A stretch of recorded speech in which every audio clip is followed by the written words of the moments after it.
Good afternoon, everyone, and welcome back to Fast Guard News. I'm Dwight Gibson, I'm Roderick Payne. and today, well, we want to talk about air safety. And by air TSA. safety, we're talking about TSA. You just came back from a trip where Yeah, I was feeling good when we got there because I thought I had the clear thing and I thought I was going to walk through. Turns out that only matters on international trips. So I got to come right back through the regular dine. I get there. I had a chain on and some stuff, and I didn't want to take it off. And it was like, oh, you got to take the jewelry off and go to the machine. They asked me, I had this Fast Guard sweatshirt on when you went. And they said, you got to can you take that off? I said, I'm butt naked under here. If you want me to, I'll take it. She was like, no, you can go ahead through. And I looked at the job that they're doing, and I was like, that's very important. I was being a butt, but, it's very important what they're doing. I don't want nobody getting on with a gun. And I noticed that recently they started, like when you go in the airport and you see on the wall, guess what they got? What? Please leave your firearms at home. Do not come across the entry point with a firearm. I'm like, why would they need to have a sign up about weapon? It's because everybody concealed weapon. They said that Fort Lauderdale confiscated over 10,000 weapons last year. I want you to think about that. They going through the machine go up, oh, forgot my gun on. oh, wow. So it happens all the time. I think one of these rap artists got popped at an airport trying to come in. Like, it's stupid. But it happens to a lot of people. So what happens if tomorrow all airports say, all right, TSA, you're out. We don't have to pay this bill anymore. Airplane safety.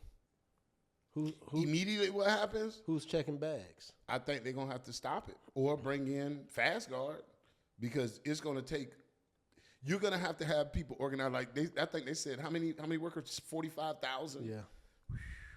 That's a big deal. And so to book that, you're talking about every single airport operationally has security, but TSA runs the gates. I mean, runs getting into the area.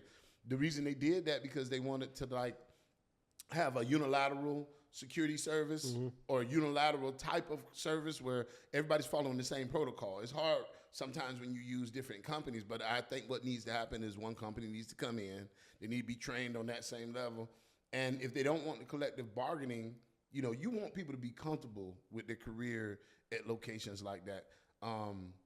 Police officers, they don't go on strike here, but they go on strike in Canada, and I seen it. They were wearing striped pants and clown outfits and pink shirts because that's how they were protesting. But you still got to come to work because you're a police officer, and it's very important what you do. The same thing with TSA. Like, you pull them out today, it's going to be painful right up front. That's pulling the Band-Aid out. Well, so what step are they in the process? So, did they cancel the contract? I think this is part of the Doge deal. I think that they canceled the collective bargaining.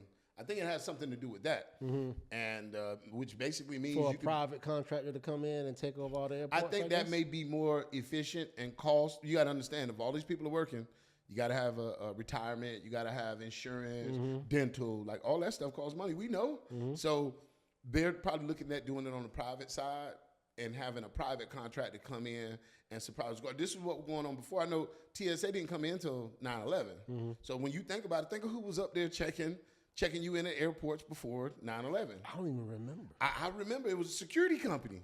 It was regular security guys. Really? Yeah. And so the issue with that is they said that 9/11 happened because somebody was sleeping on the job. So we're going to create this super group, call them TSA, and they're going to be that's a federal job.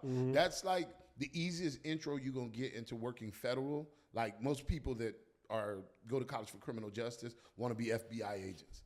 But in order to get in the FBI, in most cases, you got to have a segue. So you need to show that you've been working something. So a lot of people try to go the TSA way. People have gotten into police departments because of their job with TSA. On paper, it looks good. I work for a federal agency. Yeah, I provided security, but it's federal. My background is good. So, I think it's a good thing. But I also look at the flip side. We're in business. Would I put my safety into some individuals assembled overnight? No. Would I put my safety in the hands of individuals that have had time to get trained and follow a certain protocol, 1,000%, because those same people working for TSA will probably be the people that come back and work for the security companies just without the TSA label. Right. I think having the TSA, I think they would need to create like a specialized deal for that. Those people that have to be deputized But that at some would point. be, I mean, the process, that transition process would probably be anywhere from 3 to 9 months. Yeah. I mean, they could probably get, now, again, you're talking about, so think about Department of Education. All them people just lost their jobs overnight. They told them, don't come back. That has a ripple effect with housing, a ripple effect with the economy, a ripple effect with everything, the school your kids go to, everything. And so when that happens, I think that the dealing with the economy, you have to be kind of ready for these things. So people gonna be asking for unemployment. If you made $100,000 as a principal at a school, unemployment's gonna pay you like $250 per week or something like that, something small. So you're not really gonna get it, and you can only get it for a limited time. So you're talking about, that's a big drastic change in your lifestyle. And so I think that with that being said, if you're looking at what will happen with the security guards or the individuals working there, I think they'll say, you know what, let us take some job in the interim while we try to work this thing out, because they haven't like walked off the job or started striking. They just took the agreement away yesterday. But I don't think they could effectively and safely just do what the Department of Education did. This is airport security we're talking about. I think they'll try. Like even if a private company came in, for a private company to come in, They get trained on the machine. get trained on the machines, get trained on Shifts. either existing protocol or a new protocol that they have to come up with on their own. There's no way you could do that in a I mean, if you considerable came to- in a quick time. If you came to an airport managed by moi, you would never forget that experience. It would be, I think the time sometimes it takes and the attitudes that you deal with people, because they're doing this all day, I think that sometimes gets a little bit overzealous. Yeah. I think that if we're talking about what people can sneak on a plane and how they can get it in there and all the other stuff that comes with like the espionage, of they can Right. get a gun across the gate with the janitors and all this stuff. It's like, okay, yeah, that could happen anywhere. But just looking at the role of processing somebody going in, I think that in some ways it's inefficient. I think in some ways the machine breaks down 10 times a day. You need some kind of uniformity across the board. You can't have several, in my opinion, you can't have, okay, it's 50 states. Let's just say 100 different airports, right? You can't have 100 different airports with 100 different security protocols. Like when you fly from, Miami International, this company does it, so they do it this way. When you fly from Atlanta Hartsfield Airport, it's a different company, so they do it this way. I think And then if something does happen, But I think what they've done with the TSA, say if this is even a scenario, right? If they're gonna give it out to private companies, you're coming in and you maybe can add to that thing, but the biggest thing we realized was flying with your gun. Every airport we went to and every airline you go through has a different protocol of how they want you to fly with your gun. Right. When you fly with it, I mean, it's checked in a bag. It's supposed to be empty with the slide cock back, with the lock going through it. The bullets are supposed to be separated from the gun, not in a magazine. They're supposed to be, at first we were doing it in baggies. Yeah. Then they added in it had to be in the box that the bullets came in. So now you got to carry a big bulky box of bullets instead of like a Ziploc bag with some bullets in it. And they changed it. So we had several times, I had to throw bullets away at the airport or give them to a police officer, like, here, you can have these. I just spent $1 a round on buying a couple hundred rounds, but here you go, because these people don't know what the heck they're doing. So TSA had a formal rule, but each airline had their way that they wanted it done. Some of them want you to walk, like Spirit sometimes wants you to walk down with the gate with your weapon, so if there's anything wrong, they can get you in and out of there immediately. Some of them put your bag on the belt, but they put a big tag on top of it. They inspect it. You're supposed to wait outside of the gate until they're done checking it. If you don't hear your name being called in 10 minutes, then you can go. So, I mean, I think the protocols are all over the place now. I think the main thing is if you're going to fly with a weapon, the bullets have to be separated from the gun. Okay, that's fine. Coming in with weapons, I think that's just dumb. I think that people need to take a little bit. If you carry a weapon, you're asking for extra responsibility. So having that extra responsibility is knowing that you have a weapon on you at all times. So walking through the gate and all that stuff with weapons, if you catch it, you're supposed to hammer somebody. Keep in mind, TSA is there, but they still got a sheriff's officer there. They got guys walking around in plain clothes. You know, they have their security measures. Maybe that's who takes over the individual airports, the police force. I don't think I don't think they can find police officers that want. But maybe you have, because there's a protocol you have to go through to get hired. Correct. Right. Background check. Anybody that's at the airport has gone through a high level background check. You have to be cleared. Right. So if you bring in, any old Joe Schmo company that may not have the same stringent background checking, you could have. Even if you come in as a sub, they still do their own. So they're going to do their own stuff internally. The flip side to that is it could be a wonderful opportunity for security guard companies to come in and have that credentialing, showing that you worked on a federal contract and showing that you had your background check. I think it should be the same deal, but they would need to. If you're going to bring in security guards, like the training has to be intense and people need to be up on everything new and whatever reports. So this is not an event. Who pays for TSA? Taxpayers. Federal. So the airports don't have any financial burden? I'm sure they have some. I'd have to look into that to give you a confirmed answer, but I know the TSA is federal. So as of right now, I don't think they do. And airports charge for everything. Those vendors you see on those kiosks in the middle of the aisle, they're paying. Everybody's paying to be there because think about how much traffic comes through. If we follow the money, we'll figure out, the real cause of this whole. Maybe debacle. somebody's already made the move. Yeah. They already got their company lined up. But again, you get somebody in there. If the protocols are already set, this is the way we want business done. Put I think it's going to be a big deal for like secret shopper type deals. I think that should be going on every day. You should have somebody everywhere at any given time trying to sneak weapons through to get in the border, trying to get drugs through to see if they get caught. That's the only way. Like that would be a fantastic job. Yeah, I would do it all day. Me catch too. Me, Monty. Me too. Send me to every airport around the country and see if I can get my gun in. You check me everywhere. Huh? You didn't check here. You see that? You can make it hard. But the other thing that I realized while on the plane, I was sleeping and we hit a big bump. And I started thinking about the lady that was running through the aisles naked. And I started thinking about the dude that was talking to another dude and they got into a fist fight. And I'm thinking about people that wake up and just go crazy. Like we've seen it on the internet. Like you. Like that time we were on the flight coming back from Seattle and you woke up and had to use the bathroom and you're like, hey, man, you mind letting me out? And then like a half a second goes by. Hey, I need to get out. I need to get out. No, because the lady was coming with the thing. I was like, hey, I need to get out now. Yeah, no, but that was different.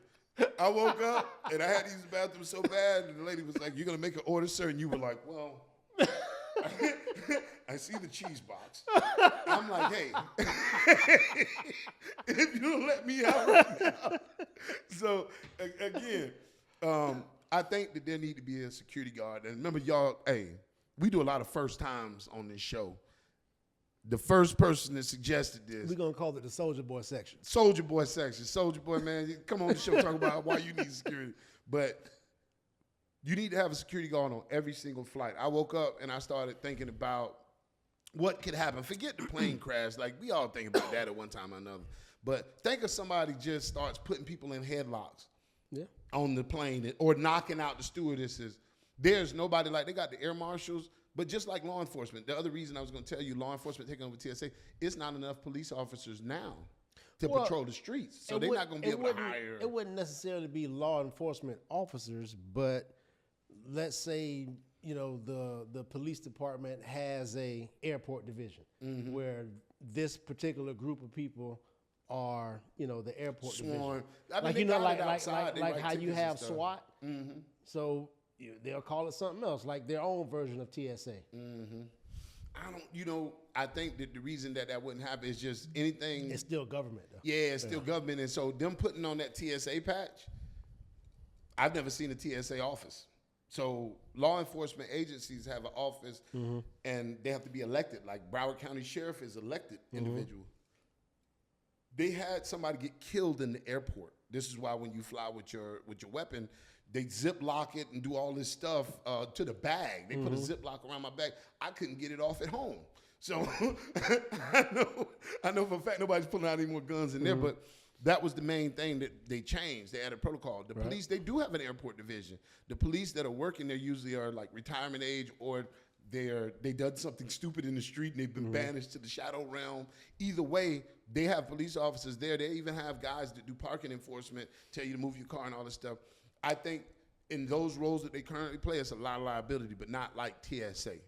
TSA, like that's gonna go right back to the department. Say if like they caught some TSA agents stealing not too long ago. They had people secret shopping, putting money in things, taking out money, and it go through the machine and disappear. I don't know if you've seen that expose. They just did it. It was maybe 6 months ago. They popped a bunch of people because people steal. They do the same thing at the post office, which is also a federal job. They put money in there. When I used to work in there part-time casual. I used to take a little Christmas job. I think they paid like $20 an hour. That's good money at that time. And you're in there sorting mail. Boxes come, you got to pull them off, letters come. All of a sudden, a stack of $10,000 will come by and like a letter, and it's kind of tore open. Above you in the air-conditioned ducts where they come from, you see these little mirrors, two-sided glass. They have postal inspectors up there watching you and recording you. If you suspect for theft, they'll have a camera right there on you. And you'll see that 10,000, they'll see your whole action. Like they showed a guy that was looking at the conveyor belt, he seen it go by, so he went and grabbed it by somebody else's station. Somebody was smart enough to put 10,000 cash in an envelope, a white envelope, a happy birthday envelope, and just sent it through the mail. So they should have known that was a setup. No. It's a piece of cheese this big, the trap this big. They didn't see it. They couldn't even see the trap. They seen 10 grand. So, they popped this person. This is a permanent employee. So you got to think, like I said, the secret shopper, 1,000% do that. But the air marshals, there's not enough of them to go around. I've never seen one, so I guess they do their job very good, right? They're concealed, they're undercover. But how many air marshals are there? Is there one on every flight? They said at any given time there's 6,000 or 30,000 flights in the air. So you think about a security guard would be a much less price, but a security guard that's trained hand to hand, a security guard that's had high level training in ethics, and that they got a calm demeanor. A lot of times guys guys that do MMA sometimes want to hurt people.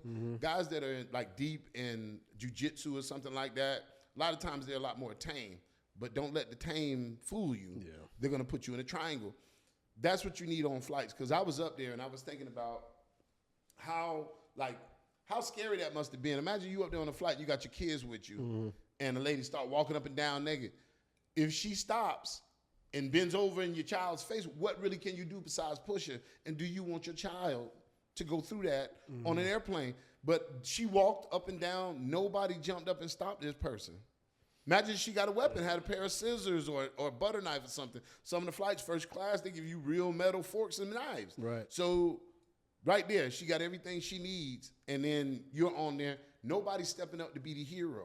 And imagine you step up and try to be the hero, and then you realize, oh, no, there's more of them. They just didn't say nothing until you jumped up. Yeah. So there has to be some type of active shooter training or putting it in a security plan like we do for an event. You have to plan for that. Why? Because it happens. People jump up and go crazy all the time. And I was seeing how they was on this flight, a retired off-duty police officer or this military.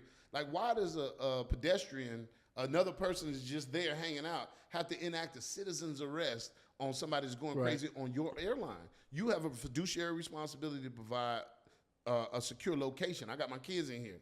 I shouldn't have to jump up and say, I'll do it. And then imagine you jump up and get knocked out, and the person still continues dancing up and down there, and now you on. And you in the aisle just getting stepped on. Sleeping. So, it can happen. Have somebody on there trained for that portion. I get on flights and I go to sleep. That's why hey, let me out of here. but on the regular, imagine if you could go on there and you have peace of mind that, hey, it's two guys on the plane, one in front, one in the back. It's enough to stop a lot. You don't need a gun on a plane. I seen where the stewardess they put a bunch of seatbelts on this guy and had him taped to the thing. They do what they can, but think that whole cruise up there. I'm seeing a lot more males, and that may be the way they're securing. But if you put somebody in a uniform then it's not, we don't know what's going on. Right. Even with the air marshals, like they would have to jump out, show some type of credential, put somebody in uniform up there that can lift 225 10 times, and see a lot of that madness stops. It's a small portion of the population. I know. A lot of them work for us though. Yeah. You know, doing 20 push-ups we're gonna do doing 20 push-ups nationwide too. We're just gonna go in the mall and be, hey, what's up, sir? You want 200?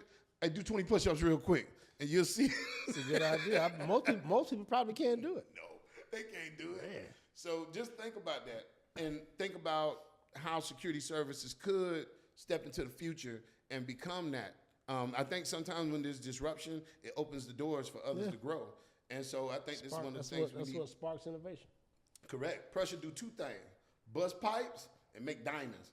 And I think this type of pressure may strike a nerve right now. So many things going on in the news with this and that. I think if there's an issue, like think of 85 planes have went down this year already. It's usually only like 30. 85 have gone down to this point this year. Imagine if something else happens and it's because of TSA. They just caught them stealing. So I think that gives the agency a black eye. I think it's time for a change. I think they need to call professionals. Whoever does it, they need to be professional. They need to know exactly what they're protecting. I think once you help people realize, like, somebody's family's on here, this is what you protect. I see they got dogs. They all of that equipment has to go to somebody. The TSA has dogs. Think of all these expenses. Those dogs are smelling explosives that cost around $50,000. Plus, you have to have a handler. Yep. That person's gonna cost you around $50,000. So $100,000 for a dog that can only work 48 hours. You can't work them like you work a human being 16 hours. Wow. So I think it's a lot. I think it's a good idea to be ready. We're gonna be on the low ready, waiting for things to change, or maybe we might get that call. Hey, we need security on the planes, plain clothes. Until then, we'll be ready. We'll be ready.